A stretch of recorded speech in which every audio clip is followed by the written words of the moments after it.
More than any athlete of his era, Bill Russell came to define the word winner. And yet, whenever someone looks up at all 6'9" of Bill Russell, I just did, and asks, "Are you a basketball player?" he says, "No." He says, "That's what I do, that's not what I am. I'm not a basketball player, I am a man who plays basketball." What does it mean for Bill Russell to go to the White House and get the Medal of Freedom?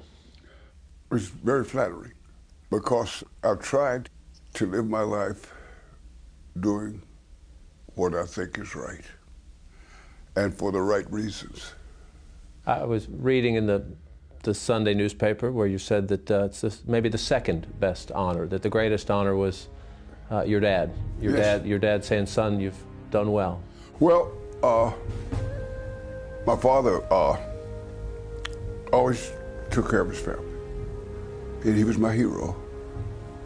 And so when he told me that he was proud of me because he liked the way I turned out, I just can't top that. In fact, when my daughter told me that I was going to get it, the first thing I did is I got in my car and drove down to California and visited my father's grave and told him about it.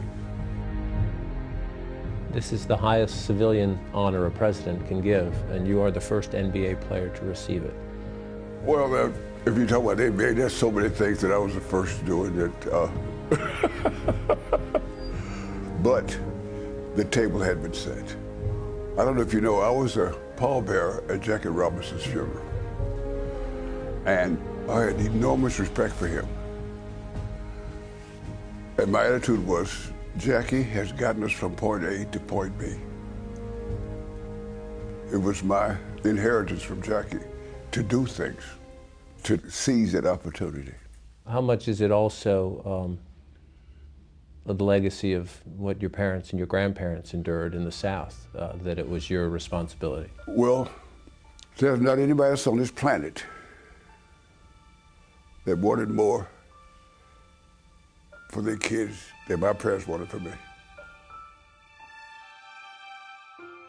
And my parents were poor black folks in the South. They had to leave so they could find a better place for their kids to grow up. And when was the first time you ever saw a basketball that you consciously remember? Oh, when I was 9 years old, I moved to California. You know, the first 9 years of my life, I lived in Louisiana. So when you moved from the South to the Bay Area, how is the prism of race and racism, is it any different? Totally. For the first time, you sit in the classroom, and it's a completely integrated school. And so now, all of us as kids had decided who we liked and who we didn't like, based on being kids. When it came time for college, Bill attended the University of San Francisco, where he won 2 national titles. In 1956, he entered the NBA with the Boston Celtics and revolutionized defense with his uncanny shot blocking. West all alone. Look at Russell come down. And what a play by Russell! Russell's team-first mentality and fierce will to win transformed the Celtics into champions. It's all over. The Boston Celtics are once again the world champions. With Russell leading the way, Boston dominated the league in the 1960s. Boston fans have already started to carry Coach Red Auerbach off the court. Their Celtics have just won their 6th consecutive championship. In the NBA, Bill was enjoying championship glory. But in the outside world, he once again had to confront the harsh realities of racism. When the Celtics headed south for an exhibition game, a coffee shop refused to serve the team's black players. At the pinnacle of your profession, you can go to Kentucky and be denied service because of the color of your skin. Well, I just thought that as a man, I wasn't going to stay there. I told Red I was leaving. I left the hotel and I went to a restaurant down the street.